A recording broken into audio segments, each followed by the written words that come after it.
Working with people whose ex started to date someone else quickly after a breakup, one of the most common questions that I've been asked is, should I fight for them or should I just let go? Is it not worth it anymore? And what is so painful is that both options carry risk.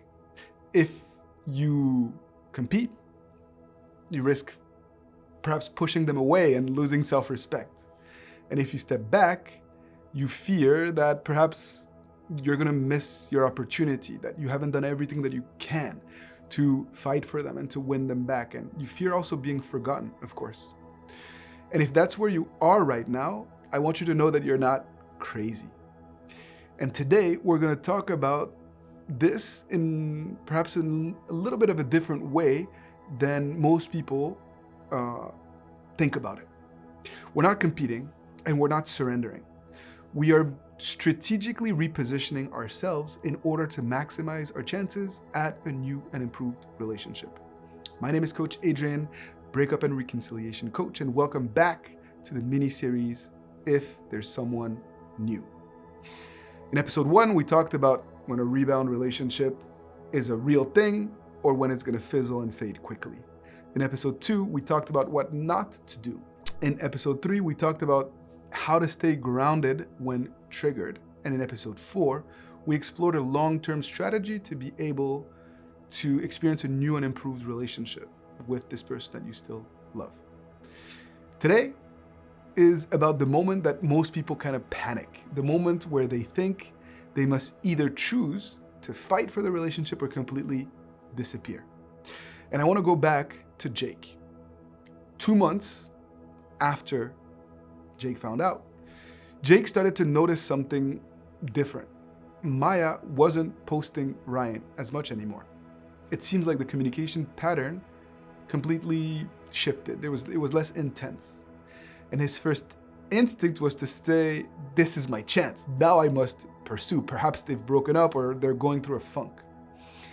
And this is where most people either create pressure or it's a missed opportunity.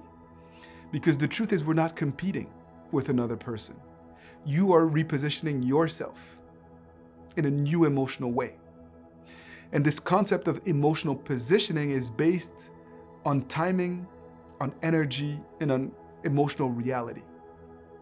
There are moments when leaning in is smart. It's the emotionally healthy thing to do. And there are moments when stepping back actually protects your chances of getting back together in a new and improved relationship. And how do you tell the difference? Well, competing energy is healthy when your ex is emotionally open, when the conversations can be mutual, when there's a curiosity on both sides, when there isn't that defensive energy. And competing is destructive when your ex is emotionally closed off, when they feel pressured by you, when they're defensive, when they feel pulled by you emotionally.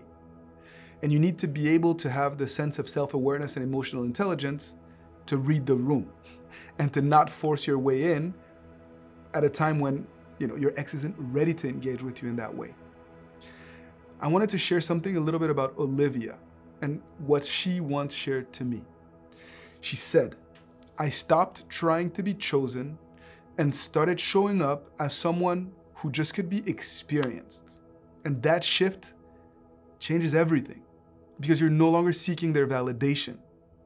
Attraction is not something that you convince someone of. It's about being someone that they can emotionally connect with. It is about being more than it is about doing through words or conveying through words. So, where are you at right now? Are you thinking about fighting for them? Are you thinking about fighting for them in the context of taking a step back? And it's important for you to be aware of where you stand so that you can plan the next step accordingly. Sometimes the strongest move is linked to quiet confidence. Not chasing, not disappearing, but just being present.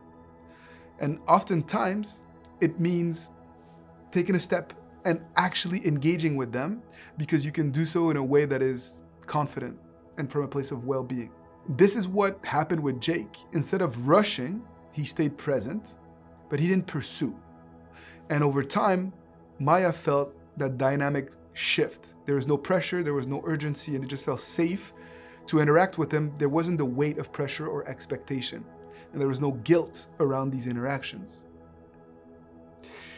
And it's very common that people make timing mistakes because they are approaching things from an emotional standpoint, not in a logical way. And if you want that support to let you know if it's timely to reach out or if you should take a step back, please reach out to my team and I so that we can put a step-by-step plan in place for you. Again, as always, you know where to find the link below. I am so happy that you are actually learning these very important concepts that can help you to regain control, because that's where growth happens. But you also must make sure that you act, that you take this newfound knowledge and understanding and apply it in your day-to-day. Once you start to make progress, you're going to start to ask yourself, okay, what if they do come back? How will I react then? Will I be able to forgive? Will I be jealous? Will I be insecure? Because it can be emotionally complicated to get back into a relationship with someone that broke your trust. And there can be a lot of ego and fear associated with that. At first, of course, you just are so happy to just accept this idea of being together. But over time, you can be resentful if you're not prepared. And that's what episode 6 is all about. If they come back, what are the conditions that should matter? Where do you set boundaries to protect yourself and the new relationship?